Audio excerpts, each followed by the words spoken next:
தலைவர்கள் சொல்லக்கூடிய சில மோசமான ஆட்கள் இருக்கிறாங்கல்ல, அவங்களே இப்படி ஆபாசமா பேசுவாங்க. அதோட தொடர்ச்சியா தான் இன்னைக்கு வந்துட்டு ஒரு செங்கலை கூட பிடுங்க முடியாது, ஒரு புல்ல கூட பிடுங்க முடியாது. என்னென்னமோ சொல்றாங்க. அண்ணாமலைஜியால வந்துட்டு புல்ல பிடுங்க முடியாது, உதயநிதி எதை பிடுங்குவாராம்? இல்ல ஸ்டாலினால அவரோட தலை முடியே பிடுங்க முடியுமா? ஒண்ணு பிடுங்க முடியாது, மொத்தமா வந்துடும் விக்கு.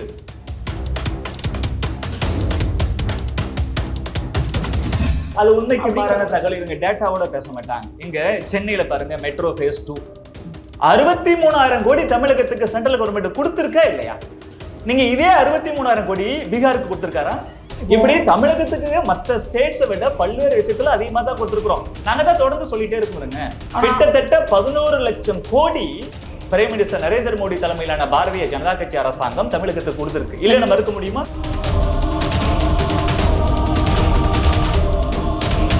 எலெக்ஷன் நெருங்க சென்டிமெண்டலா பேசுறாங்க. இது வரைக்கும் நம்ம 1008 போய் சொல்லிட்டு எதுவுமே எடுபடாது. இனிமேல் ஸ்டூடெண்ட்ஸ், டீச்சர்ஸ் இப்படி சொல்லி ஒரு பொருளை கிளப்புங்கிறதுக்காக பேசுறாங்க. இதுல உண்மை இல்லை. எங்க தலைவர்கள் எதிர்கட்சி பண்ற விமர்சனத்துல ஒரு 10% கூட எதிர் விமர்சனம் பண்றது இல்லைங்கிறது 8வது பட்ஜெட் அவங்க பிரசன்ட் பண்றாங்க. நீங்க கேள்வி கேட்கறீங்க, பதில் சொல்றாங்கல்ல, உடனே கூச்சல். அப்ப உங்க கேள்வியோட நோக்கம் என்ன?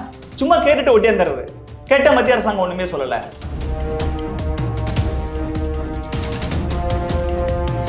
இது எல்லாத்தையும் வாங்கிட்டு நிர்வாகம் பண்ண உனக்கு திறமை இல்லைன்னா சார், இந்தியாவில் மற்ற எந்த ஸ்டேட் சார் இந்த மாதிரி பேசுறான்? திமுக தொண்டரை நிறுத்தினாலும் இல்ல சேகர் பாபு போல குண்டர் நின்னாலும் கண்டிப்பா திமுக யாருன்னாலும் அமைச்சர் சார் அமைச்சர் போலவே பேசுறாங்க. அவங்க ஒரு புல்ல கூட பிடுங்க முடியாதுன்றது.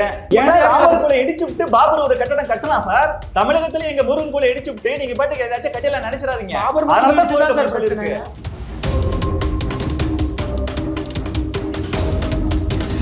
காலங்காலமா வந்து அந்த தர்கால கந்தூரி வந்து போடுறது வழக்கம்ங்கிறது ஒரு யதார்த்தமான விட. எங்க ஒண்ணு காமிங்க சார், ஒரே ஒரு ப்ரூஃப் காமிங்க. இது வரைக்கும் கவர்மெண்ட் சார்பிலையோ இஸ்லாமிய அமைப்புகள் சார்பிலையோ அந்த தர்கால போயிட்டு இது வரைக்கும் உங்க ஆடு வெட்டி இருக்கிறாங்க, கோழி எடுத்திருக்கிறாங்க, ஒரு ப்ரூஃப் வரல. நான் உங்களுக்கு 3 ப்ரூஃப் தரேன்.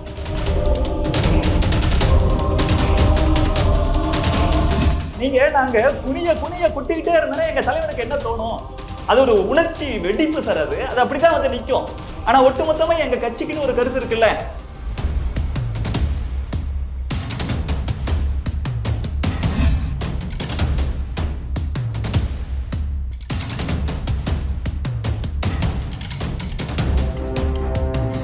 இளவஞ்சி நேயர்களுக்கு வணக்கம். தமிழக அரசியலில் நடப்படிகள் குறித்து பேசுவதற்கு நம்முடைய இணைந்திருக்கிறார் பாஜகவுடைய ஓபிசி அணி மாநில பொதுச் செயலாளர் பேராசிரியர் தீரத் திருநாவுக்கரசு அவர்கள். வணக்கம் சார். வணக்கம். நல்லா இருக்கீங்களா சார்? நல்லா இருக்கேன். பாஜகவில் நிறைய பரபரப்பான விஷயங்கள் போயிட்டு இருக்கு. குறிப்பாக பட்ஜெட் விளக்க பொதுக்கூட்டத்தில் திருவான்மியூர்ல பேசும்போது பாஜக தலைவர் அண்ணாமலை அவர்கள் வந்து அறிவாலயத்தில் உள்ள ஒவ்வொரு செங்கலையும் உருவுற வரைக்கும் அண்ணாமலை இங்கதான் இருப்பான் அப்படின்னு அவர் பேசினாரு. அதற்கு திரும்ப திமுக தரப்புல இருந்துமே நிறைய பதிலடிகள் வர தொடங்கி இருக்கு. குறிப்பாக கல்வி அமைச்சர் பேசுறாரு, அவர் பேசுறத பார்த்தா சிரிப்பு வருது. RS பாரதி அவர்கள் பேசுறாரு, அறிவாலயத்துல வந்து ஒரு புல்ல கூட பிடுங்க முடியாது அப்படின்னு. இந்த மாதிரியான பேச்சுக்கெல்லாம் தேவையா சார்? முதல்ல அறிவாலயத்தில் இருக்கிற செங்கல் எல்லாம் உருவ அப்படிங்கிறது தேவையா? அதுக்கு என்ன அர்த்தம்? அறிவாலயத்தை நான் வந்து மொத்தமா முடிக்காம போக மாட்டேன். அது ஒரு குறியீடு. திமுக அழிக்க மாட்டேன். திமுகவை தமிழக அரசியல்ல இருந்து அப்புறப்படுத்துற வரைக்கும் நான் இங்க இருந்து போக மாட்டேன்னு எங்க தலைவர் உறுதியா சொல்றாரு. ஆனா அதுக்கு அவங்க வேற மாதிரி ரியாக்ட் பண்றாங்க. ஒரு டீசெண்டா இல்ல. திமுக விட்டு நம்ம நாகரிகமா எதுவுமே எதிர்பார்க்க முடியாது. ஏன்னா அவங்க ஆரம்ப காலகட்டத்தில இருந்து ரொம்ப ஆபாசமா பேசக்கூடிய ஆட்கள் தான். ஏதோ இந்த சாதாரண கூலிக்கு பேசுவாங்களே அந்த மாதிரி ஆட்கள் மட்டும் இல்லைங்க. திமுகல தலைவர்கள் சொல்லக்கூடிய சில மோசமான ஆட்கள் இருக்கிறாங்கல்ல, அவங்களே இப்படி ஆபாசமா பேசுவாங்க. அதோட தொடர்ச்சியா தான் இன்னைக்கு வந்துட்டு ஒரு செங்கலை கூட பிடுங்க முடியாது, ஒரு புல்ல கூட பிடுங்க முடியாது. என்னென்னமோ சொல்றாங்க. அண்ணாமலைஜியால வந்துட்டு புல்ல பிடுங்க முடியாது, உதயநிதி எதை பிடுங்குவாராம்? இல்ல ஸ்டாலினால அவரோட தலை முடியே பிடுங்க முடியுமா? ஒண்ணு பிடுங்க முடியாது, மொத்தமா வந்துடும் விக்கு. என்ன நினைச்சிட்டு இருக்கிறாங்க? இல்ல இது உருவ கேள்வி மாதிரி போயிருமோன்னு பார்க்க வேண்டியதா இருக்கு. எனக்கு என்ன கேள்வினா, இந்த மாதிரியான விமர்சனங்களை தொடங்கி வச்சு இது மூலமாக என்ன சாதிக்க போறாங்க? இல்ல விமர்சனத்தை யாரு தொடங்கி வைக்கிறது? ஒரு அரசியல் கட்சி அதோட தலைவர் வந்துட்டு அடுத்தவங்களை பத்தி பேசும் பொழுது, அந்த கொள்கையை பத்தி பேசும் பொழுது என்ன செய்வாங்க? அந்த கட்சியை நாங்க வந்துட்டு அரசியல இருந்து அப்புறப்படுத்துவோம், அதை அழிக்காம விட மாட்டோம், ஆட்சியை விட்டு அகற்றுவோம் அப்படிலாம் சொல்றது இயற்கை தானே. அதுக்கு எப்படி நீங்க ரியாக்ஷன் கொடுக்குறீங்க? சரிதான். இப்ப பட்ஜெட்ல வந்துட்டு நிதி ஒதுக்கல அப்படிங்கிறது முக்கியமான குற்றச்சாட்டா வைக்கப்படுது. கல்வி நிதி ஒதுக்கல, கல்வி நிதி சரியா வரமாட்டேங்குது. மெட்ரோக்கு நாங்கள் நிதி கேட்குறோம், அது சரியா வரமாட்டேங்குது. பட்ஜெட்ல மாநிலத்துக்கு எதுவுமே நிதி இல்லை. பீகாருக்குரிய பட்ஜெட்டை வந்து ஒட்டுமொத்த இந்தியாவுக்கும் போட்டு வச்சிருக்காங்க அப்படின்ற மாதிரி விமர்சனங்கள் வருது. அதுக்கு தானே நம்ம பதில் சொல்லணும். அதுக்கு தானே பட்ஜெட் விளக்க பொதுக்கூட்டமே நம்ம போட்டிருக்கோம். இல்ல யாரு சொன்ன அப்படி? யார் இது பீகாருக்கான பட்ஜெட் சொன்னா? நாங்க பீகாருக்கு மட்டும்தாங்க நிதி கொடுத்திருக்கோமா? இந்தியா முழுவதும் ஒவ்வொரு திட்டத்துக்கும் எவ்வளவு சொல்லி, இது 50 லட்சம் கோடிக்கு வந்துட்டு பட்ஜெட் போட்டிருக்கிறோம். ஒட்டுமொத்த இந்தியாவுக்கான பட்ஜெட் அது பீகார் பட்ஜெட்னா போட்டு வச்சிருக்கிறோம்? இல்லவே இல்லையே. இப்ப தமிழகத்துல இருக்கிறோம் அப்படின்னா எத்தனை மாவட்டங்கள் இருக்கு? ரெவன்யூ டிஸ்ட்ரிக்ட்ஸ் எத்தனையோ இருக்குல்ல. ஒவ்வொரு டிஸ்ட்ரிக்டும் நம்ம வந்துட்டு குறிப்பிட்ட பட்ஜெட் போடுறோம் கிடையாதுல்ல. ஆனா எந்த மாவட்டம் ரொம்ப வீக்கா இருக்குதோ அந்த மாவட்டத்தோட பெயரை சொல்லி மத்த மாவட்டங்களுக்கெல்லாம் பொதுவான பட்ஜெட் இருக்கும், இதுக்கு மட்டும் இந்த பட்ஜெட்ல எக்ஸ்ட்ரா சில ஃபண்ட் அலோகேட் பண்ணுவோம். இதுல என்ன தவறு இருக்க முடியும்? என்ன செய்யணும்? ஒரு மாவட்டம் இருக்கு அப்படின்னா அந்த மாவட்டத்துக்குள்ளேயே சில ஒன்றியம் வளர்ச்சி அடைஞ்சிருக்கும், சில ஒன்றியம் வந்துட்டு வளர்ச்சி அடைஞ்சிருக்காது. அப்ப நம்ம என்ன பண்ணுவோம்? எக்ஸ்ட்ரா ஸ்கீம்ஸ் எல்லாம் அங்க கொண்டு போவோம். உடனே மத்த ஒன்றியத்துக்காரங்க எல்லாம் இங்க போய் கொண்டு போறீங்களே, இங்க கொண்டு வரலையே, அப்படி யாரும் கேட்க மாட்டாங்க. என்ன டெவலப்மெண்ட்ங்கிறது சமமா இருக்கணும். அது ஒரு புரியுது. மாநிலத்துல எல்லா மாவட்டமும் வளரணுங்கிறது மாதிரி ஒரு நாட்டுல எல்லா மாநிலமும் வளரணும். புரியுது. நீங்க தானே சார் சொல்றீங்க பீகார்ல வந்துட்டு வளரல வளர்ச்சி இல்லன்னு. அதான் சார். அதுக்கு எக்ஸ்ட்ரா ஒதுக்கணுமா இல்லையா? சரி, நீங்க சொல்றது ரொம்ப சரி. பீகார் வந்து அதிகம் வளர்ச்சி அடையாம இருக்குது, வளர்ச்சி குன்று இருக்குது, அதனால அதுக்கு அதிக நிதி கொடுக்குறோம்னு சொல்றீங்க. சரியான விஷயம் தான். ஆனா இந்தியாவுடைய ஒட்டுமொத்த வரி வருவாயில, இந்திய அரசுடைய ஒட்டுமொத்த வரி வருவாயில தமிழ்நாடு எவ்வளவு கான்ட்ரிபியூட் பண்ணுது? தமிழ்நாடு பங்களிக்கிற அளவுக்கு தமிழ்நாட்டுக்கு திருப்பி கொடுக்கணுமா இல்லையா? அந்த கேள்வியை தானே மாநிலம் சார்ந்து ஒவ்வொரு முறையும் வந்து மாநில சுயாட்சிங்கிற பேர்ல திமுக முன்வைக்குது. இது எத்தனை முறை நாங்க சொன்னாலும் ஸ்டாலினுக்கோ உதயநிதிக்கோ கனிமொழிக்கோ புரிய போறது இல்ல திமுக இருக்கக்கூடிய 1-2 பேருக்கு அதை புரிஞ்சாலும் அவங்க உண்மையை சொல்ல போறது இல்ல. இந்த ஸ்டேட்டுக்கு ஒவ்வொரு ஸ்டேட்டுக்கும் எவ்வளவு ஃபண்டுன்னு சொல்லி பிஜேபி கவர்மெண்டா வந்துட்டு பிரிச்சு கொடுக்குது. யாரு சார் பண்றாரு? நிதி ஆணையம் பண்றது நிதி ஃபைனான்ஸ் கமிஷன் அவங்க தானே பண்றாங்க.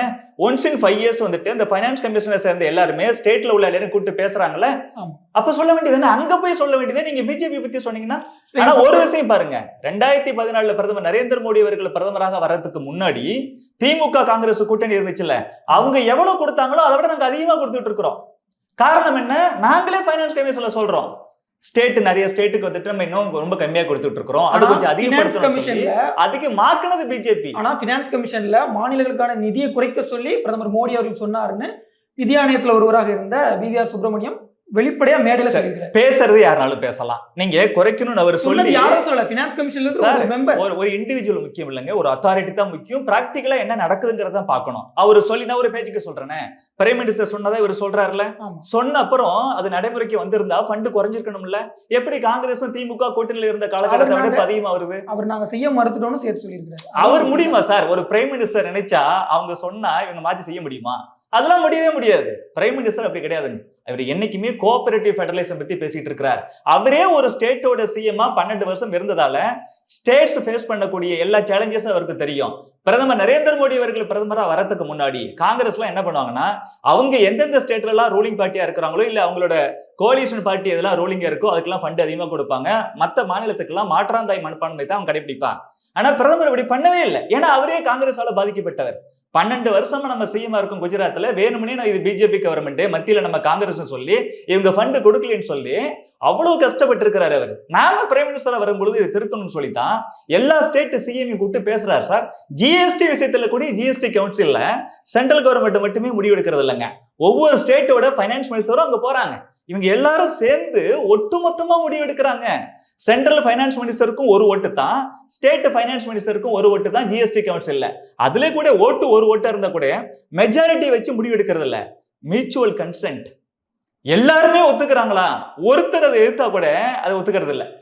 அந்த அளவுக்கு கோஆபரேட்டிவ் ஃபெடரலிசத்தை சூப்பரா கடைபிடிக்கக்கூடிய ஒரு பிரதமர் நரேந்திர மோடி. அவர் எப்படி மாநிலத்துக்கு எதிராக செயல்படுவாரு? இப்போ நிதிநிலை அறிக்கை தாக்கல் பண்ணியிருக்கோம். நிதிநிலை அறிக்கையில மாநிலங்கள் எந்த அளவுக்கு மத்திய அரசுக்கு வரி வருவாய் தருதோ அந்த வரி வருவாய் திரும்ப மாநில அரசு கிடைக்குதா?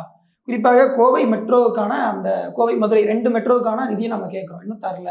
பல நிதியை வந்து மத்திய அரசு இன்னும் பெண்டிங்ல தான் வச்சிருக்கு. ஆனா ஹிந்தி பெல்ட்ல உள்ள மாநிலங்களுக்கு மட்டும் கொடுத்துறாங்க. அது உண்மைக்கு மாறான தகவல். இவங்க டேட்டாவோட பேச மாட்டாங்க. இங்க சென்னையில பாருங்க, மெட்ரோ ஃபேஸ் 2 63,000 கோடி தமிழகத்துக்கு சென்ட்ரல் கவர்மெண்ட் கொடுத்திருக்கா இல்லையா? நீங்க இதே 63,000 கோடி பீகாருக்கு கொடுத்திருக்காரா?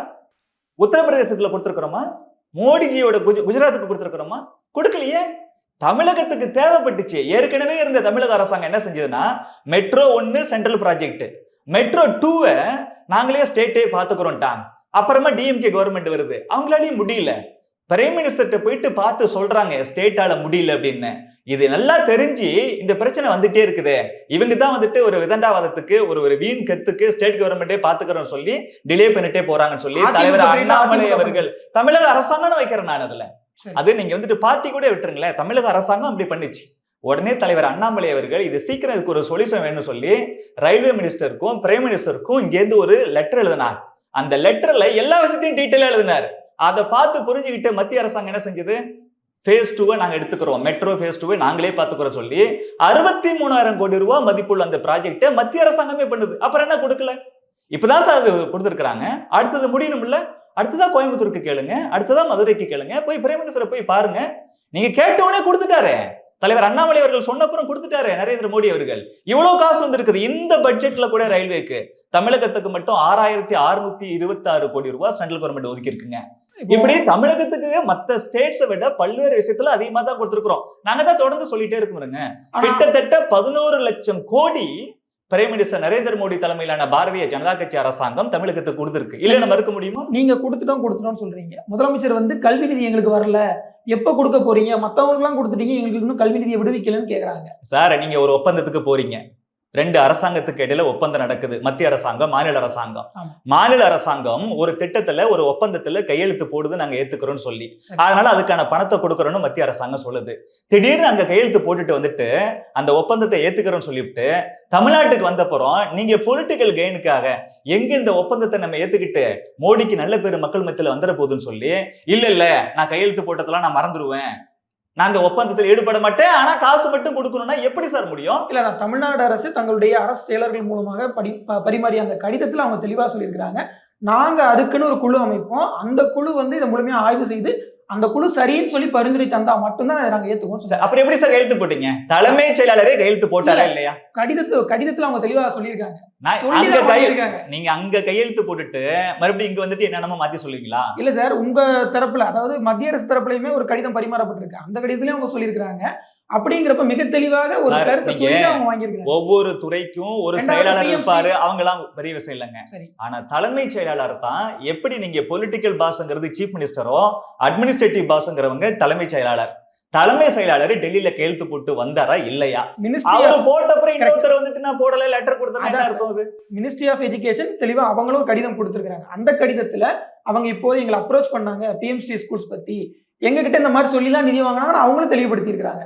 ஒரு கமிட்டி போடப்பட்டு அதுல வந்து இது சரியில்லை, இதை நாம வந்து செயல்படுத்த முடியாதுன்னு அவங்க தான் அறிக்கை கொடுத்தாங்க. சரி, அப்ப நீங்க எந்த விஷயத்தை செயல்படுத்த முடியாதுன்னு சொல்றீங்களோ அப்ப அதுக்கான நிதி வராது.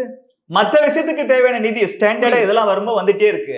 அதைத்தான் தலைவர் அண்ணாமலை அவர்கள் 1,500 சொச்சம் கோடி ரூபாய் வந்துட்டு மத்திய அரசாங்கம் ஒரு ஸ்கீமில் உங்களுக்கு கொடுத்துருக்கிறமே, நீங்க என்ன பண்ணீங்க? நீங்க வந்துட்டு வெள்ளை அறிக்கை கொடுங்க சார்.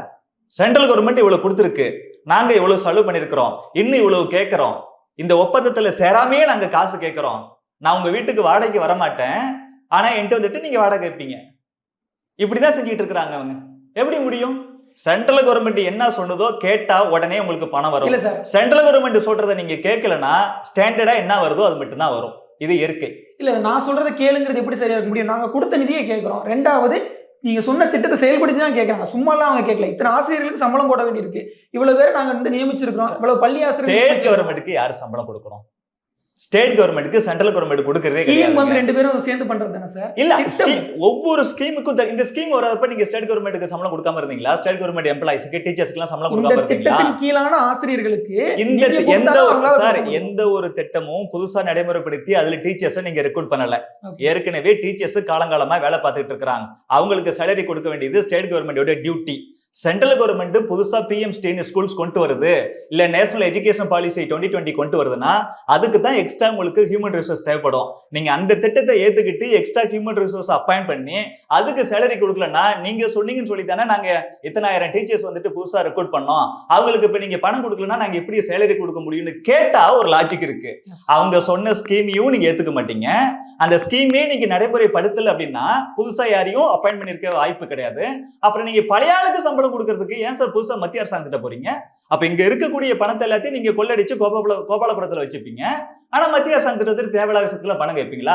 சார், இப்ப நல்லா புரிஞ்சுக்குங்க, நான் ஒரு பொலிட்டிக்கல் சயின்ஸ் ப்ரொஃபஸரா சொல்றேன். ஒரு காலகட்டத்துல காங்கிரஸ் கட்சி மத்தியில் ஆட்சி இருக்கும்போது நினைச்சா பணம் கொடுக்கலாம், நினைச்சா பணம் கொடுக்காம இருக்கலாம், நினைச்சா காங்கிரஸ் இல்லாத கட்சி எங்க ஆட்சி விட்டு தூக்கலாம். இன்னைக்கெல்லாம் அப்படி கிடையாதுங்க.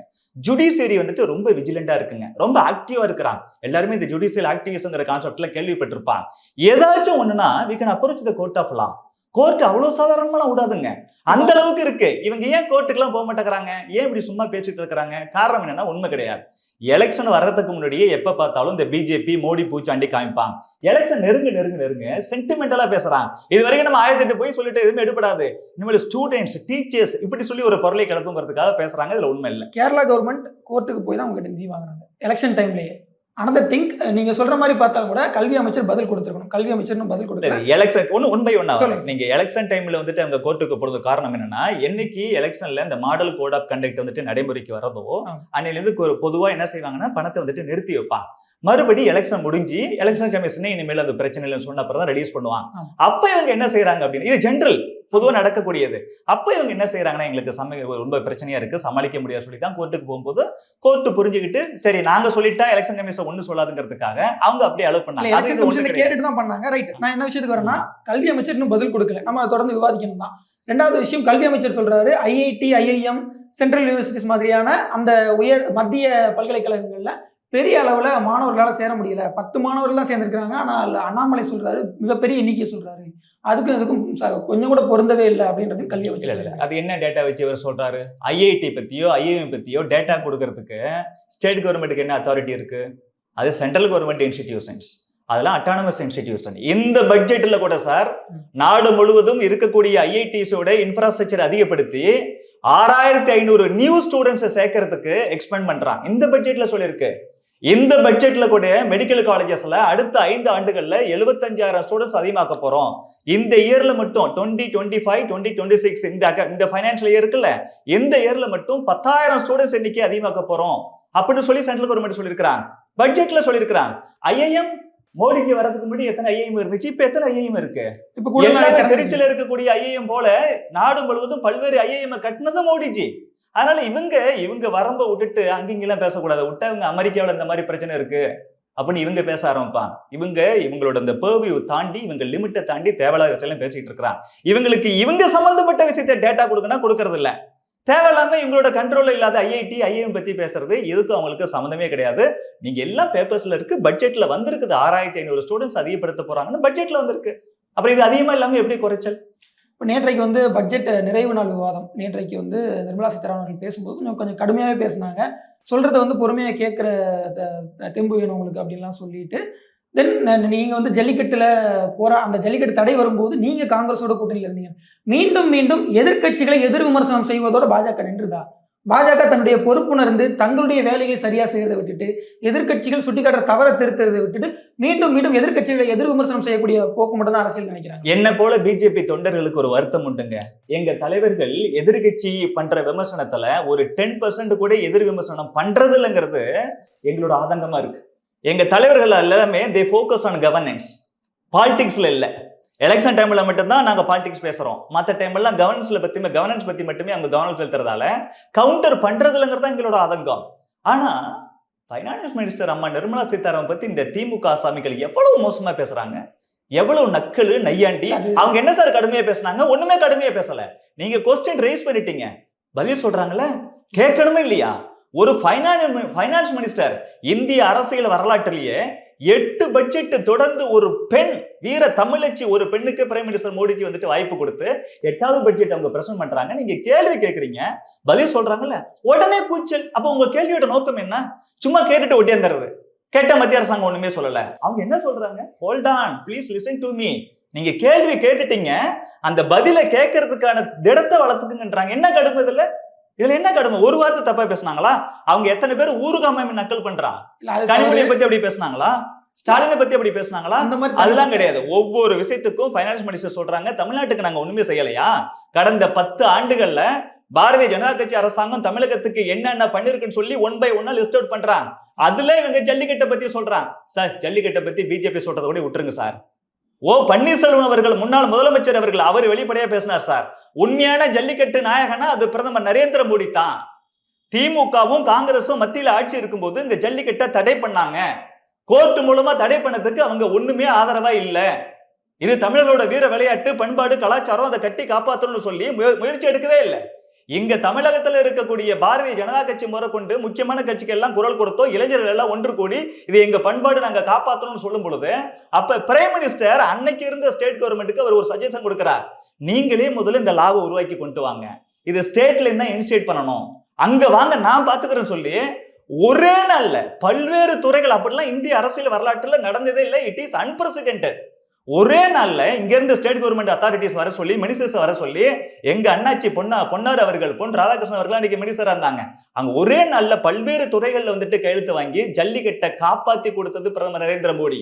அன்னைக்கு திமுக காங்கிரஸ் கூட கூட்டணியில இருந்துகிட்டு காங்கிரஸ் ஒரு பேச்சுக்கு லைட்டா கூட விமர்சனம் பண்ணவே இல்லை. இதை சொல்றாங்க. இந்த உண்மை வெளில வருதுன்னு சொல்லி இவங்க எல்லாம் உடனே கத்த ஆரம்பிக்கிறாங்க. அப்பதான் அம்மா நிர்மலா சீதாராமன் சொல்றாங்க, நீங்க கேள்வி கேட்டீங்க, நான் பதில் சொல்றேன், கேளுங்க, பொறுமையா இருங்க. இதை கேட்டுக்கிட்டு போய் தமிழ்நாட்டு மக்கள்கிட்ட போய் சொல்லுங்க. நான் ஓபிஎஸ் ஏன் சார் அப்படி சொல்லணும்? அவரு ஜெயலலிதாவை புகழலாம், அவர் வந்துட்டு எம்ஜிஆரை புகழலாம். மோடியை ஏன் புகழ்ந்து சொல்றாரு? அது உண்மை. அதே போல இந்த 63,000 ரூபாய் மெட்ரோவுக்கு கொடுத்தது நாங்க தான் சொல்லி அம்மா வெளிப்படையா சொல்றாங்க. இது ஸ்டேட் ப்ராஜெக்டா வச்சிருந்தீங்க, அப்புறம் தமிழ்நாடு கவர்மெண்ட் எங்களால முடியலன்னு சொன்னிச்சு. இப்ப இருக்கக்கூடிய மு.க. ஸ்டாலின், சென்ட்ரல் கவர்மெண்ட் நீங்களே எடுத்துக்குங்க, நான் திறனற்ற முதலமைச்சர், என்கிட்ட ஃபண்ட் எல்லாம் கிடையாது, நான் கொள்ளடிச்சு தான் ஃபண்ட் வச்சிருப்பேன், என் குடும்பத்துக்கு மட்டும்தான், மக்களுக்கு செய்ய முடியாது, நீங்களே நடத்தி கொடுங்க. அப்படிதான் புரிஞ்சுக்கணும். அதை இல்ல சார், அப்படிதான் சார் புரிஞ்சுக்கணும். கொடுக்கிற வரிய நிதியா கேக்குறாரு சார். வரி கொடுக்கிறோம் சார். வரி திரும்ப கொடுக்கப்பட்டிருக்கிறது. தமிழ்நாட்டுக்கு நிறைய நிதி கொடுக்கப்பட்டிருக்கிறது. 10.25 லட்சம் கோடி தமிழகத்துக்கு பல்வேறு திட்டங்கள் வந்திருக்குது. ஜிஎஸ்டில கூட 50% ஸ்டேட்டுக்கு வந்துருது. ரெமனிங் 50% அதுலயே 70%, அந்த 50%ல 70% ஸ்டேட் கவர்மெண்ட்டுக்கு வருது. இது எல்லாத்தையும் வாங்கிட்டு நிர்வாகம் பண்ண உனக்கு திறமை இல்லைன்னா சார், இந்தியாவுல மத்த எந்த ஸ்டேட் சார் இந்த மாதிரி பேசுறான்? எவ்வளவு வாங்கிட்டு நீங்க மத்திய அரசாங்கத்திலையும் கோடி கோடியா வாங்கிப்பீங்க, டாஸ்மாக் மூலமா கோடி கோடி வாங்கிப்பீங்க, ஆனா உங்களுக்கு நிர்வாக திறன் இல்ல, சும்மா அரசியலுக்கு வச்சு கத்திட்டு கிடப்பீங்க. அதைத்தான் அம்மா சொன்னாங்க, 63,000 கோடி நாங்க கொடுத்தோம். அடுத்ததை எவ்வளவு வீடு கட்டி கொடுத்தோம், எவ்வளவு டாய்லெட் கட்டி கொடுத்தோம், எத்தனை பேருக்கு free gas cylinder, gas stove கொடுத்தோம், இது எல்லாத்தையும் சொல்றாங்க. எவ்வளவு நேஷனல் ஹைவே போட்டு கொடுத்தோம், எவ்வளவு ஜல் ஜீவன் திட்டத்துல தமிழ்நாடு எவ்வளவு பயனடைஞ்சிருக்கு. ஒவ்வொரு வீட்டுக்கும் வந்துட்டு இன்னைக்கு ரேஷன்ல வந்துட்டு 20 கிலோ டு 30 கிலோ அரிசி கொடுக்கறோம். யாரு கொடுக்குறா? பிரதமர் நரேந்திர மோடி கொடுக்கிறாரு. இது எல்லாத்தையும் எடுத்து சொல்றாங்க. எடுத்து சொல்லுங்க, நீங்க கேளுங்க சார். கேட்கலன்னா என்ன உங்களுக்கு நெஞ்சு எழுத்தம்? பட்ஜெட் விவாதங்கள் இன்னொரு பக்கம் அண்ணாமலை இப்படி பேசினது, ரெண்டையுமே தொடர்ந்து திமுகவினருடைய எதிர்வினை அது வந்து இன்னும் விகரசா ரொம்ப கடுமையாகவே எதிர்வினையாற்றிருக்காங்க. குறிப்பாக அமைச்சர் சேகர் பாபு அவர்கள் என்ன சொல்றாருன்னா, அண்ணாமலை தமிழ்நாட்டில் எந்த தொகுதியில் நின்னாலும் எங்களுடைய திமுக தொண்டர் ஒருத்தர் அந்த தொகுதியில் நிப்பாட்டி நாங்கள் வந்து தோற்கடிப்போம், கூட்டணி கட்சிகள் கூட கொடுக்க மாட்டோம்னு அர்த்தத்தில் சொல்றாருன்னு நினைக்கிறேன். ஸோ அந்த அளவுக்கு வந்துட்டு உங்களை ஒரு கடுமையான போட்டியாக, உங்களை வந்து தோற்கடிக்க வேண்டிய ஒரு எதிரியாக திமுக பார்க்க தொடங்கிச்சு. அந்த அளவுக்கு போயிட்டீங்க. திமுக தொண்டர் நிறுத்தினாலும் இல்ல சேகர் பாபு போல குண்டர் நின்னாலும் கண்டிப்பா திமுக யாருன்னாலும் அமைச்சர் சார் குண்டர்னு சொல்லி சார் அமைச்சர் போலவே பேசுறாங்க. அவங்க ஒரு புல்ல கூட புடுங்க முடியாதுன்றது என்ன பேச்சு? இது என்ன நீங்க மீட் பண்றீங்க? எங்களுக்கு தெரியாதா? தமிழக மக்களுக்கு தெரியாதா? ஒரு காலகட்டத்தில் எங்க பாட்டம் போட்டுன திமுக ஏமாத்திருக்கலாம். இன்னைக்கு எல்லா இளைஞர்களுக்கும் தெரியும், பெண்களுக்கு தெரியும். உங்க இஷ்டத்துக்கு பேசுவீங்க. என்ன நினைக்கிறீங்க? எங்க தலைவர் எவ்வளவு பெரிய தலைவர், நீங்க என்னமோ அவ்வளவு அசால்ட்டா பேசுறீங்க. நான் சொல்றேன் சார், நான் சேப்பாக்கம் திருவல்லிக்கணி சார், நான் தொடர்ந்து 20 வருஷமா அங்க வேலை பார்த்துட்டு இருக்கேன். உதயநிதி எங்களால தோற்கடிக்க முடியும். ஒரு சாதாரண பாரதிய ஜனதா கட்சியின் தொண்டன் மக்களோட செல்வாக்கோட உதயநிதி எங்க தோற்கடிக்க முடியும். ஆனா தலைவர் அண்ணாமலை அப்படி கிடையாது. ஒரு காலகட்டத்தில் மக்களுக்கு விவரம் தெரியாம இருக்கும். இந்த எம்பி எலெக்ஷன்ல தலைவர் தோத்து போனதை யாருமே எதிர்பார்க்கல. இன்னைக்கு கோயம்புத்தூர் மக்கள் மட்டும் இல்லைங்க, தமிழகத்துல இருக்கக்கூடிய மக்கள் மட்டும் இல்ல. நான் டெல்லியில போய் பிரச்சாரம் பண்ணிட்டு வந்தேன். 15 லட்சம் தமிழர்கள் தலைநகர் டெல்லியில இருக்கிறான். ஒவ்வொருத்தரும் கொதிச்சு போய் பேசுறான், என்ன தமிழ்நாட்டில் நடக்குது, எப்படி ஒப்பற்ற ஒரு தலைவனை நீங்க வந்துட்டு அண்ணாமலை அவர்களை தோற்கடிக்க விட்டீங்க அப்படின்னு கேட்கிறான். மக்களுக்கு ஓரளவுக்கு விழிப்புணர்வு வந்துருச்சு. இப்ப இனிமேலும் தலைவரை வந்துட்டு ஒண்ணுமே அசைக்க முடியாது. பாரதிய ஜனதா கட்சி சார்பிலேயோ தேசிய ஜனநாயக கூட்டணி சார்பிலேயோ யாருன்னாலும் 2026 ஜெயிப்பாங்க. ஆணவத்துல பேசுறாங்களே சேகர் பாபு, உதயநிதி, ஸ்டாலின், இவங்க தான் தோற்கடிக்கப்படுவாங்க. வந்துட்டு பாஜக கோர் ஓட்டர்ஸ்ங்கிறவங்க ஆன்மீகம் சார்ந்து ஹிந்துத்துவா சார்ந்தவங்க, அவங்க எல்லாருமே வந்து சேகர் பாபு பின்னாடி தான் இருக்கிறாங்க. இன்னைக்கு கூட அவர் பேசியிருக்கிறாரு, எங்கும் மணி ஓசை, எங்கும் தேவாரம், திருவாசகம், எல்லா ஓசையுமே கேட்க ஒரு ஆன்மீக ஆட்சி, திராவிட மாடல் ஆட்சி நடத்திட்டு இருக்கு அப்படின்னு சொல்லிட்டு முழுக்க, அதாவது நீங்க சொல்ற எந்த குறையும் வராத அளவுக்கு அவங்க ஆட்சி நடத்தும் போது அவங்களுடைய ஓட்டர்ஸ் உங்க பக்கம் எப்படி திரும்புவாங்க? இது ஒரு ஆன்மீகம் பேசக்கூடிய மக்கள் எல்லாம் திமுகவுக்கு சப்போர்ட் பண்றாங்க அப்படின்னா திருப்பரங்குன்ற விஷயம் இல்ல. இவங்க 144 போட்டுட்டாங்க. ஆனா கோர்ட்டு தான் எங்களுக்கு வந்துட்டு ஆர்ப்பாட்டம் பண்றதுக்கு அனுமதி கொடுக்குது. ஆர்ப்பாட்டம் பண்ண அனுமதி கொடுத்த அடுத்த 1 ஹவர்ல 50,000க்கும் மேற்பட்ட தமிழர்கள், முருக பக்தர்கள், இந்துக்கள் எப்படி சார் கூடுனாங்க? அவங்கள ஆன்மீகவாதிகள் இல்லையா? அதே கோர்ட் வந்து பாபர் மசூதி மாதிரி ஆக்கிடக்கூடாது, அதனால ஒரு கட்டுப்படுத்தப்பட்ட இடத்துக்குள்ள போராடுங்கன்னு உங்களை வேற இடத்துக்கு தான் மாத்தினாங்க. அதையும் நமக்கு கோர்ட் பாபர் மசூதி போல மாத்திரக்கூடாதுன்னு சொன்னதுதானே உண்மைதானே? ஏன் பாபர் மசூதி இடிச்சு விட்டு பாபர் ஒரு கட்டடம் கட்டலாம் சார். தமிழகத்துல எங்க முருகன் கோயிலை இடிச்சு விட்டு நீங்க பாட்டுக்கு ஏதாச்சும் கட்டில நினைச்சிடாதீங்க. அங்க பாபர் மசூதி அடிச்சதான் பிரச்சனை. பாபர் கட்டிடம், பாபர் மசூதி இல்ல, அது பாபர் கட்டிடம். நல்லா புரிஞ்சுக்குங்க. இஸ்லாத்துல நபிகள் முதல்ல என்ன சொல்லிருக்காரு தெரியுமா உங்களுக்கு? இல்ல சார், அந்த விவாதத்துக்குள்ள போக வேண்டாம், நம்ம விஷயத்துக்கு உண்மையை சொல்லணும் சார் மக்களுக்கு. அது பாபர் மசூதி இல்ல, பாபர் கட்டிடம். விஷயம் வந்துட்டு என்ன நடந்துச்சு எல்லாத்துக்கும் தெரியும். நவாஸ்கனி அவர்கள் வந்தது அங்க இருக்கக்கூடிய பிரச்சனையை தீர்ப்பதற்காக. ஆனால் அதற்கு பிறகு முழுமையா அந்த பிரச்சனையை வந்து இந்துத்துவ அமைப்புகள் தான் பூதாகரப்படுத்திடுச்சுங்க. சார் அவர் பிரச்சனையை உண்டு பண்ண வந்தாரு சார். சார் அந்த மலை படிக்கட்டு யாரோட கண்ட்ரோல் சார் இருக்குது? காவல்துறை கண்ட்ரோல் சார். இந்து அறநிலைத்துறை கண்ட்ரோல். இந்து அறநிலைத்துறை கண்ட்ரோல். அது முருகனோட படிக்கட்டு சார். முருகனோட படிக்கட்டு. அந்த முருகனோட படிக்கட்டு எங்களுக்கு புனிதம். ஒவ்வொரு மண்ணும் ஒவ்வொரு கல்லும் எங்களுக்கு புனிதம். நாங்க ஒரு முட்டை சாப்பிட்டா கூட முருகன் படி மேல ஏற மாட்டோம், முருகனை போய் பார்க்க மாட்டோம் சார். அந்த இடத்துல நவாஸ்கானி போல நாலு அயோக்கிய பசங்க கூட ஒண்ணு சேர்ந்துக்கிட்டு அங்க போய் பிரியாணி சாப்பிடுறான். இது பிரச்சனையை சால்வ் பண்ண வந்தாரு. காலங்காலமா வந்து அந்த தர்கால கந்தூரி வந்து போடுறது வழக்கம்ங்கிறது ஒரு யதார்த்தமான விடயம். எங்க ஒண்ணு காமிங்க சார். ஒரே ஒரு ப்ரூஃப் காமிங்க. இது வரைக்கும் கவர்மெண்ட் சார்பிலையோ இஸ்லாமிய அமைப்புகள் சார்பிலையோ அந்த தர்கால போயிட்டு இது வரைக்கும் உங்க ஆடு வெட்டி இருக்கிறாங்க, கோழி எடுத்திருக்கிறாங்க, ஒரு ப்ரூஃப் வரல. நான் உங்களுக்கு 3 ப்ரூஃப் தரேன் சார். வரல. நீ வரலாற்று ஆவணங்கள்ல இருந்து உங்களுக்கு தரேன் சார். 3 ப்ரூஃப் தரேன் சார். ஏதாச்சும் எடுத்து கொடுக்கலாம். அவங்க சார்பில் ஒண்ணு கொடுத்திருக்காங்களா? சோசியல் மீடியால என்ன வேர்க்கோட்டம்ங்கற நூல்ல ஒரு இந்துவே எழுதி இருக்காரு. அந்த என்ன புத்தகம்? வேர்க்கோட்டம்ங்கற ஒரு நூல்ல அந்த மலையில கந்தூரி வழிபாடு நடந்துச்சு. அந்த மாதிரி வந்து பலி கொடுத்து சாமதி போட்டு. பலி இல்ல, நல்லா புரிஞ்சுக்கங்க. காவல் கோட்டம்னு ஒரு புத்தகம். காவல் கோட்டத்தை எழுதுனது யாரு தெரியுமா? பிஜேபி இல்ல. நான் சொல்றது காவல் கோட்டம். காவல் கோட்டம் எழுதுது ஆர்எஸ்எஸ் காரங்க இல்ல, இந்து முன்னணிக்காரங்க இல்ல, பிஜேபி காரங்க இல்ல. சு வெங்கடேசன் எழுதினாரு, கம்யூனிஸ்ட் கட்சிக்காரரு. அவரு இந்த சிக்கந்தர் இருக்காருல்ல, எவ்வளவு மோசமான ஆசாமின்னு சொல்லி அந்த புத்தகத்துல பதிவு பண்ணிருக்கிறார்.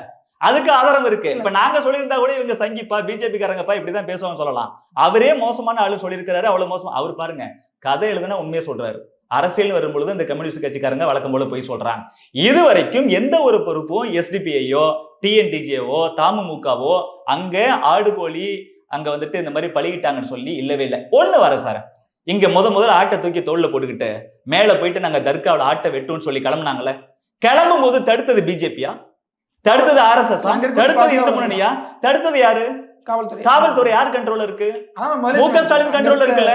ஏன் தடுக்கிறாங்க? தொடர்ந்து ஒவ்வொரு வருஷமா நடக்குதுன்னா யாரையும் தடுப்பாங்களா?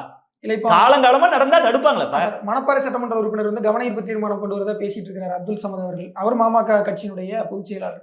ஸோ அவங்க கட்சியில வந்துட்டு அவங்க வந்து எதிர்வினை ஆற்றணும்னு நினைக்கிறாங்க. தமிழ்நாடு வக்பு வாரிய தலைவர் நவாஸ்கனி அவர்கள் அவரும் வந்து எதிர்வினை ஆற்றுறாரு. அவங்க எல்லாத்தையும் ஒரு தரப்பினரா மாத்தி அவங்க மேல ஒரு குற்றம் சொல்லி அவங்க நம்ம ஒதுக்கிடுறோம். மற்றது எல்லாத்தையும் அவங்க செஞ்ச குற்றத்தை சொல்றோம் சார். நாங்க இல்லாத சொல்லலையே. இப்ப நவாஸ்கனி வந்தார், பார்வையிடட்டும். பார்வையிட்டு பார்த்துட்டு போயிருந்தா பிரச்சனையா? கடிதம் எழுதினார் சார். பிரச்சனை எங்க சார் வருது? ஏற்கனவே அங்க நீங்க போயிட்டு அசைவம் சாப்பிடக்கூடாது, வெட்டக்கூடாது அப்படின்னு சொல்றோம். இவரு 4 அயோக்கிய பயில கூட்டு வந்து அவையெல்லாம் பிரியாணி சார். எங்க புனிதத்தை, எங்க திருப்பரங்குன்றம் முருகன் மலையோட புனிதத்தை கெடுக்கக்கூடியவன் அயோக்கியம் தான் சார். கோடிக்கணக்கான இந்துக்கள் முருக பக்தர்கள் தமிழ்நாட்டுல இருக்கிறான். நாங்க காலங்காலமா 2000 வருஷத்துக்கு மேல திருமுருகாற்றுப்படையிலேயே அது வந்துட்டு திருப்பரங்குன்றம் முருகன் மலையில சொல்லப்பட்டிருக்கா இல்லையா? எங்க சங்க இலக்கியத்திலே சொல்லப்பட்டிருக்கு. நான்வெஜ் சாப்பிடக்கூடிய நான் ஒரு முட்டை சாப்பிட்டா கூட முருகன் கோயிலுக்கு போக மாட்டேன் சார். என் குலதெய்வ கோயில வந்துட்டு நான் என்னாலும் சாப்பிடுவேன், ஆடு கோழி அறுப்பேன். ஆனா முருகன் வரும்போது சிவன் வரும்போது நான் செய்ய மாட்டேன். அந்த இடத்துல நான் புனிதமா நினைக்கிறேன்ல. நீங்க அந்த இடத்துல போய் 4 அயோக்கிய பயில கூட்டு போயிட்டு நீங்க எப்படி சார் பிரியாணி சாப்பிடலாம்? சரி சார், திருப்பரங்குன்றம் வந்து திருமுருகாற்றுப்படையில குறிப்பிடப்பட்டிருக்கு. ஆனா அதே திருமுருகாற்றுப்படையில வந்து முருகனுக்கு பலியிடப்பட்டு ஆடு கோழி எல்லாம் அறுத்து சேவல் அறுத்து வழியிடப்பட்டதெல்லாம் இருக்கு சார். முருகன் நல்லா பொறிச்சுக்கீங்க. கோயில் முருகன் கோயில் வந்துட்டு 1000 இடத்துல இருக்கும். வேலன் வெறியாட்டு நான் சொல்றது கேளுங்க. 1008 இடத்துல முருகன் கோயில் இருக்கும். எந்த இடத்துல வந்துட்டு பலியிடணும், எந்த இடத்துல பலியிடக்கூடாதுன்னு இருக்கு. எல்லா சிவன் கோயிலும் ஒரே மாதிரி இல்ல. நல்லா புரிஞ்சுக்கணும் சார். இந்த சிஸ்டத்தை புரிஞ்சுக்கிறதே பெரிய விஷயம் சார். இது ஒண்ணு மீண்டும் அதாவது தமிழர்களுடைய மரபை வந்து மறுத்து ஆர்எஸ்எஸ் பாஜக போன்றவர்களும் இந்துத்துவ அமைப்புகளும் சேர்ந்து இது ஒரு ராமர் அரசியல் மாதிரி முருகர் அரசியலா மாத்த பாக்குறாங்க சார். ராமர் அரசியலும் முருகர் அரசியலும் ஒண்ணு சார். ராமர் அரசியலும் முருகர் அரசியலும் ஒண்ணு. மக்களோட யாரா இருந்தாலும் மக்களோட அந்த மன உணர்வை ஒண்ணு. சரி, மகாபாரதத்துல முருகனை பத்தி இல்லையா? மகாபாரதத்துல முருகன் சார். உங்களுக்கு புரியுதா சார்? இதிகாசம்னா என்ன சார்? இதிகாசம்னா இது நடந்ததுன்னு அர்த்தம் சார். கதை இல்ல சார். சினிமாவில உண்மை கதைன்னு சொல்லுவாங்கல்ல. இது நல்லா புரிஞ்சுக்குங்க. நிறைய பேர் நம்ம இந்த மீடியால பேசுறவங்க சில விஷயத்தை அப்படியே அங்கேயும் தொடர்றதால தான் மக்களுக்கு தெரிய மாட்டாங்க. இதிகாசம்னா உண்மை, இது நடந்தது, அதான் இதிகாசம். ராமாயணமும் மகாபாரதமும் நடந்தது. ஒரு உண்மை கதையின் அடிப்படையில வந்துட்டு ஒரு படம் எடுக்கிறாங்கல்ல, அதுல எக்ஸ்ட்ரா சில சாங்ஸ் காமெடின்னு வைக்கலாம் முடிய, அதுல கோர் என்னவோ ஜிஸ்ட் என்னவோ அது உண்மை. அப்படித்தான் அது எல்லாம். நான் என்ன திரும்ப வரேன், மரபுனா என்ன சார்? தொடர்ந்து ஒரு விஷயம் வரேன், ஒரு விளக்கம் ரொம்ப முக்கியம். மரபுனா தொடர்ந்து சில வருஷங்களா, ஒரு 100 ஆண்டுகள் வச்சுக்கோங்க சார். இப்ப சில பில்டிங்லாம் இருக்கு, 100 வருஷத்தை தாண்டிட்டா அது ஒரு ஹிஸ்டாரிக்கல் மானுமெண்ட்னு சொல்றோம். இப்போ ஒரு 400-500 வருஷமா 2000 வருஷமா ஒரு மரபு இருக்கு. சரி, அவ்வளவு வருஷம் கூட இல்ல சார், ஒரு 100 வருஷம் வச்சுக்கோங்க சார்.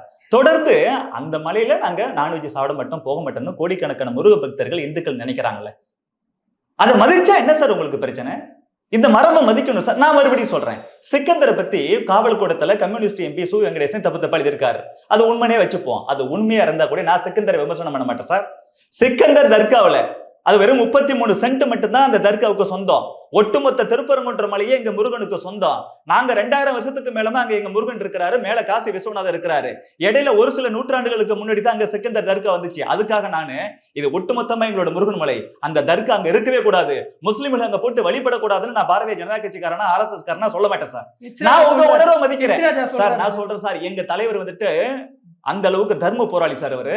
ஏன்னா இல்ல காரணத்தை சொல்றேன். ஏன் அப்படின்னா, நீங்க நாங்க குனிய குனிய குட்டிக்கிட்டே இருந்தா எங்க தலைவனுக்கு என்ன தோணும்? அது ஒரு உணர்ச்சி வெடிப்பு சார். அது அப்படிதான் வந்து நிக்கும். ஆனா ஒட்டுமொத்தமா எங்க கட்சிக்குன்னு ஒரு கருத்து இருக்குல்ல, எங்க தலைவர் அந்த மாதிரி சொல்றாருன்னா காரணம் இல்லாம சொல்ல மாட்டாரு. அந்த இடத்துக்கு கொண்டு வந்து விட்டது என்ன சார்? ஆனா நான் சொல்றேன், ஒரு RSS காரன், 21 வருஷமா நான் ஒரு RSS காரன், பிஜேபியில இருக்கிறேன், இந்து முன்னணியில இருந்திருக்கிறேன். நான் சொல்றேன், அங்க சிக்கந்தர் தர்கா இருக்கணுமா, இருக்கட்டும். அங்க போய் முஸ்லிம்களை வழிபடணுமா, வழிபடட்டும். அங்க இன்னும் அந்த தர்காவுக்கு தேவையான தண்ணி கூட நீங்க இந்து அறநிலைத்துறை கண்ட்ரோல்ல இருக்கக்கூடிய முருகன் தண்ணி தான் பயன்படுத்துறீங்க, பயன்படுத்துங்க. அந்த தர்கா 33 சென்ட் மட்டும்தான் உங்களுக்கு ஓகே. நடந்து மேல போறீங்களா, மலை படிக்கட்டு, அதெல்லாம் எங்களோட முருகனோட படிக்கட்டு, நீங்க பயன்படுத்திக்கிங்க, வழிபடுங்க. அங்க போயிட்டு இந்துவாகிய நிறைய பேர் நாங்களே தர்காவுக்கு போறோம், நானே மவுண்டோட தர்காவுக்கு போற ஆளுதான் சார். அப்பப்ப போய் வழிபடுங்க, வீட்டுல போயிட்டு நான்வெஜ் சாப்பிடுங்க, எங்க உணர்வு மதிங்க. நீங்க இடையில வந்து ஆளு சார். நாங்க 2000 வருஷத்துக்கு மேல அங்க இருக்கோம். இப்போ மீண்டும் வட இந்தியாவில் இருக்கிற மாதிரியான ஒரு கலவர அரசியல், அதை வச்சுதான் பாஜக இங்க தங்களுடைய வாக்கு வங்கியை உருவாக்க போகுது சார். அங்க இருக்கக்கூடிய சில இஸ்லாமிய மத அடிப்படைவாதிகள் அங்க மத அரசியல் பண்றாங்க.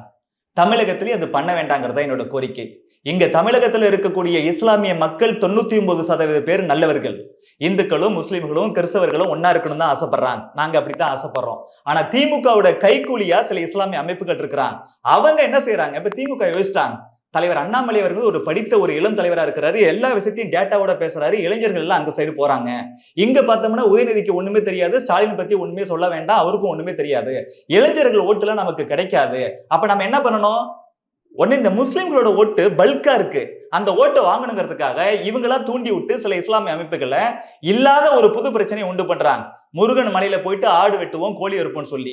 இதுக்கு இந்துக்கள், குறிப்பா பாரதிய ஜனதா கட்சியை பொறுத்தளவு முஸ்லிமுக்கு பிரச்சனைனாலும் குரல் கொடுக்கும், கிறிஸ்டனுக்கு பிரச்சனைனாலும் குரல் கொடுக்கும், இந்துக்கு பிரச்சனைனாலும் குரல் கொடுக்கும். இந்துக்களுக்கு இப்ப பிரச்சனை வரும் பொழுது, இந்துவோட முருக பக்தர்களோட மனம் புண்படும் போது, முருகன் மலையோட அந்த புனிதம் கெடுக்கப்படும் போது பாரதிய ஜனதா கட்சி குரல் கொடுக்குது. இப்படி குரல் கொடுக்கும் போது நாம திமுக என்ன செஞ்சிடலாம்? பாத்தீங்களா, பிஜேபி உள்ள வருது, நீங்க வந்துட்டு அவங்களுக்கு ஓட்டு போட்டுட்டீங்கன்னா, எங்களை ஆட்சி விட்டு தூக்கி போட்டுட்டீங்கன்னா உங்களுக்கு பாதுகாப்பு இல்லை அப்படின்னு இந்த பூச்சாண்டியை காமிச்சு ஒட்டுமொத்தமா அந்த முஸ்லிமோட ஓட்டை பல்கா வாங்கணுங்கிறதுக்காக திமுக செய்யக்கூடிய சதி இது. இந்த சதிக்கு உடன் போடுறது சில முஸ்லிம் அடிப்படைவாத ஆட்கள். இந்த ஆட்கள் வட இந்தியாவில் எப்படி மத அரசியல் பண்றாங்களோ அதே போல தமிழகத்திலும் பண்றாங்க. அவங்க அப்படி பண்ணக்கூடாது. அவங்க அப்படி பண்ணா கூட தமிழகத்துல இருக்கக்கூடிய இஸ்லாமிய சொந்தங்கள் அதுக்கு பலியாயிடக்கூடாது, இவங்க பலியாட ஆயிடக்கூடாது. இந்துக்களும் முஸ்லீம்களும் கிறிஸ்தவர்களும் ஒன்னா இருக்கணும். இந்துத்துவ ஆட்சி என்பது இந்துவா இருக்கலாம், முஸ்லிமா இருக்கலாம், கிறிஸ்டினா இருக்கலாம், எல்லாரும் இந்தியனா இருக்கணும், எல்லாரும் தமிழனா இருக்கணும். இதுதான் இந்துத்துவ அரசியல். இந்த இந்துத்துவ அரசியல் தான் பாரதிய ஜனதா கட்சி செய்யுது. பாரதிய ஜனதா கட்சி பொறுத்தளவு நாங்க எப்படி விநாயகர் சதுர்த்திக்கு வாழ்த்து சொல்றோமோ அந்த மாதிரி நாங்க ரம்ஜானுக்கு வாழ்த்து சொல்லுவோம், கிறிஸ்துமஸுக்கும் வாழ்த்து சொல்லுவோம். நாங்க மதவாதியா இருந்தா வெறும் விநாயகர் சதுர்த்திக்கு மட்டும் தான் சார் வாழ்த்து சொல்லுவோம். எங்களுக்கு முஸ்லீம் பிடிக்காதுன்னா நாங்க எப்படி சார் வந்துட்டு ரம்ஜானுக்கு வாழ்த்து சொல்றோம்? எங்களுக்கு கிறிஸ்டின் பிடிக்காதுன்னா எப்படி சார் நாங்க கிறிஸ்துமஸுக்கு வாழ்த்து சொல்றோம்? பிரதமர் நரேந்திர மோடி, தலைவர் அண்ணாமலை அவர்கள், வீர திருநாவுக்கரசு உள்ளிட்ட எல்லாருமே நாங்க வாழ்த்து சொல்றோம். ஆனா மு.க. ஸ்டாலின் திமுக என்ன செய்யுது? முஸ்லீமுக்கு வாழ்த்து சொல்லுது, கிறிஸ்டினுக்கு வாழ்த்து சொல்லுது, இந்துக்கு மட்டும் வாழ்த்து சொல்லல. நீங்க மனசாட்சி தொட்டு சொல்லுங்க சார், யாரு சார் மதவாத அரசியல் பண்றது?